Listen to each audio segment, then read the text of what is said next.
Assalamualaikum warahmatullahi wabarakatuh. Kami dari kelompok 13, yaitu Dian Syarani NPM 5021020 dan Yesa Dwi Aprilia NPM 5021242. Di sini kami akan mempresentasikan hasil diskusi makalah kami yang berjudul Perkembangan Moral dan Masa Dewasa Dini, Madya, dan Lansia. A. Perkembangan moral. Perkembangan moral adalah perkembangan yang berkaitan dengan aturan dan konvensi mengenai apa yang seharusnya dilakukan oleh manusia dalam interaksinya dengan orang lain. Atau Santroch 1995. Dan perkembangan moral adalah mencakup perkembangan pikiran, perasaan, dan perilaku menurut aturan atau kebiasaan mengenai hal-hal yang seharusnya dilakukan seseorang ketika berinteraksi dengan orang lain. Harloch. Perkembangan moral sangat berpengaruh terhadap lingkungan sehingga pada masa anak-anak ini orang tua dan lingkungan sangat berpengaruh terhadap perkembangan moral anak.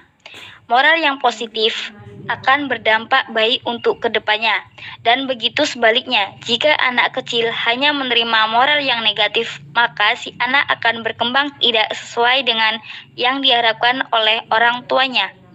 Dan dalam perkembangan moral terdapat beberapa tahapan, yaitu sebagai berikut. 1. Tahap-tahap perkembangan moral menurut teori psikoanalisa. Dalam menggambarkan perkembangan moral, teori psikoanalisa dengan pembagian struktur kepribadian manusia atas 3, yaitu ide ego dan superego. Ide adalah struktur kepribadian yang terdiri atas aspek biologis yang irasional dan tidak. Ego adalah struktur kepribadian yang terdiri atas aspek psikologis, yaitu subsistem ego, yang rasional dan disadari, namun tidak memiliki moralitas. Superego adalah struktur kepribadian yang terdiri atas aspek sosial yang berisikan sistem nilai dan moral, yang benar-benar memperhitungkan benar atau salahnya sesuatu. 2. Tahap-tahap perkembangan moral menurut teori kognitif Piaget. Teori kognitif Piaget mengenai perkembangan moral melibatkan prinsip-prinsip dan proses-proses yang sama dengan pertumbuhan kognitif yang ditemui dalam teorinya tentang perkembangan intelektual. Bagi Piaget, perkembangan moral digambarkan melalui aturan permainan. Karena itu, hakikat moralitas adalah kecenderungan untuk menerima dan menaati sistem peraturan. Berdasarkan hasil observasinya terhadap aturan-aturan permainan yang digunakan anak-anak, Piaget menyimpulkan bahwa pemikiran anak-anak tentang moralitas dapat dibedakan atas 2 tahap, yaitu tahap heteronomous morality dan autonomous morality, atau Seifert dan Hoffnung 1994. 3. Tahap-tahap perkembangan moral menurut teori Kohlberg. Teori Kohlberg tentang perkembangan moral merupakan perluas, modifikasi, dan redefinisi atas teori Piaget.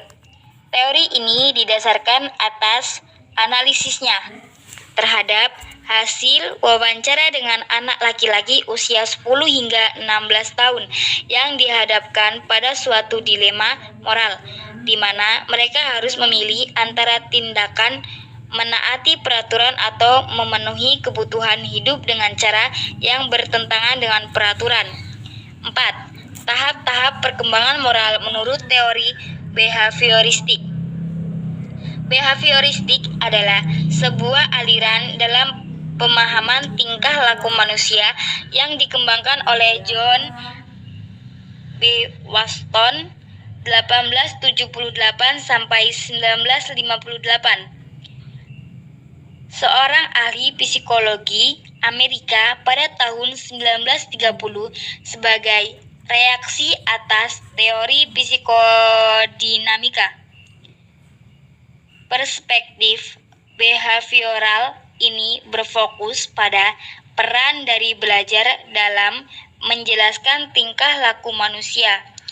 Asumsi dasar mengenai tingkah laku menurut teori ini adalah bahwa tingkah laku sepenuhnya ditentukan oleh aturan-aturan, bisa diramalkan, dan bisa dikendalikan. B. Masa dewasa dini, madya, dan lansia.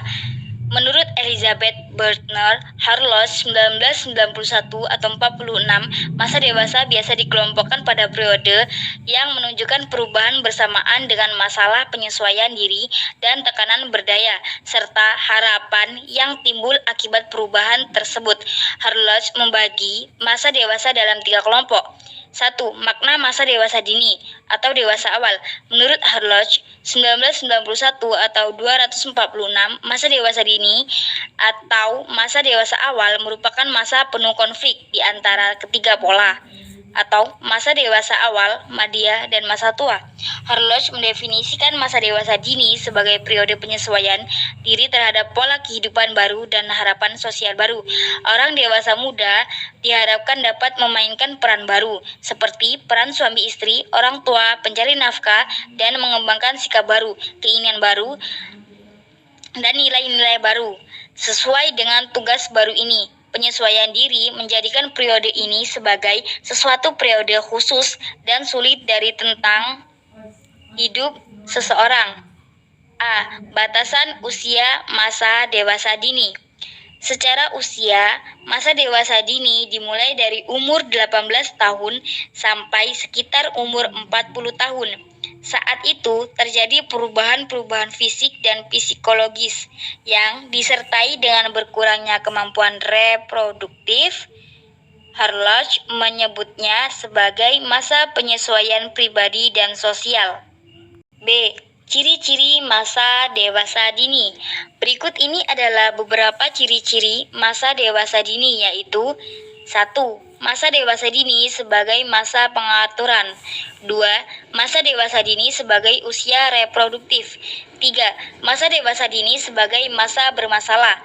4. Masa dewasa dini sebagai masa ketegangan emosional. 5. Masa dewasa dini sebagai masa keterasingan sosial. 6. Masa dewasa dini sebagai masa komitmen. 7. Masa dewasa dini sering merupakan masa ketergantungan. 8. Masa dewasa dini sebagai masa perubahan nilai. 9. Masa dewasa dini sebagai masa penyesuaian diri dengan cara hidup baru. 10. Masa dewasa dini sebagai masa kreatif. 2.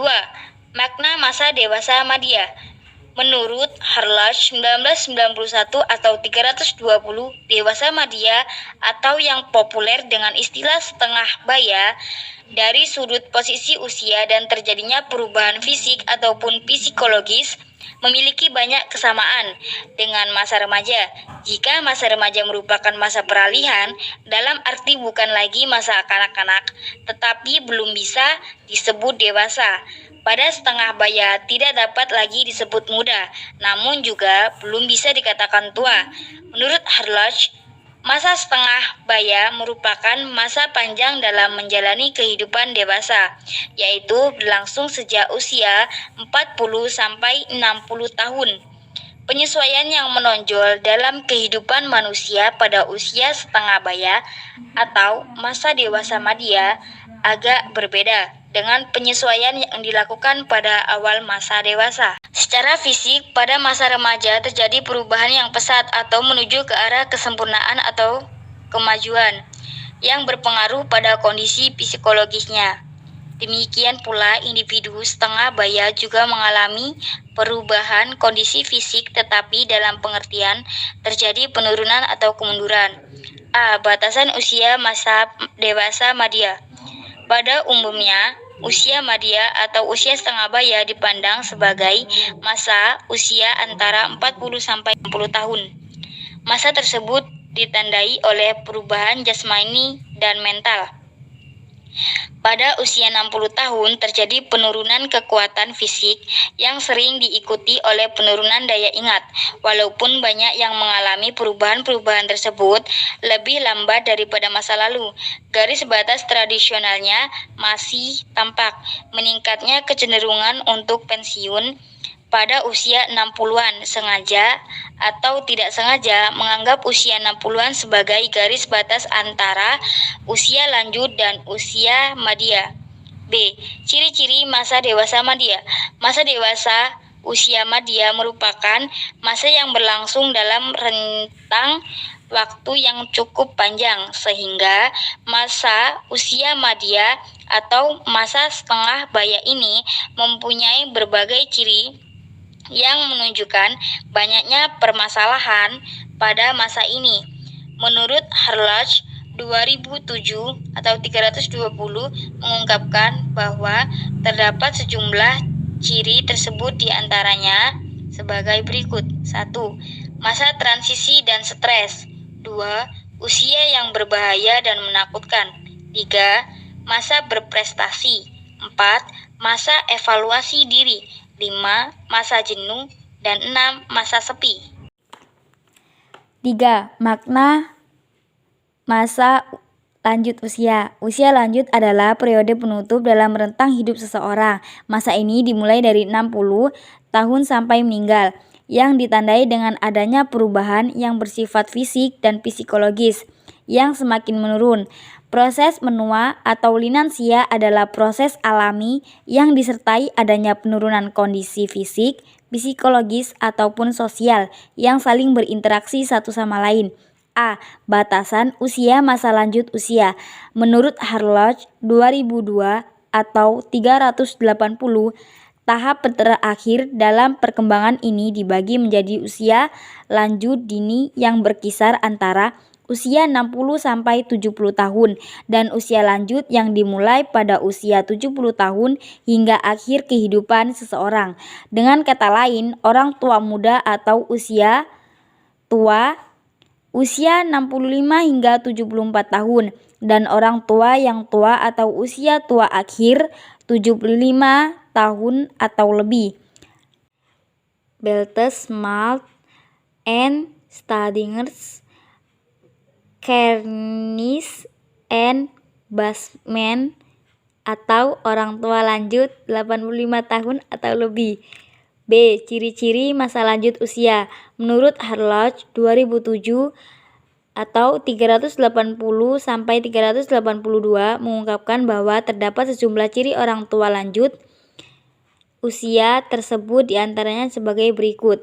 1. Periode kemunduran. 2. Memiliki status kelompok minoritas. 3. Membutuhkan perubahan peran. 4. Penyesuaian yang buruk pada lansia. Sekian presentasi dari kelompok kami. Mohon maaf jika ada kesalahan dan semoga materi yang telah disampaikan dapat bermanfaat bagi semuanya. Kami akhiri. Wabillahi taufik wal hidayah. Wassalamualaikum warahmatullahi wabarakatuh.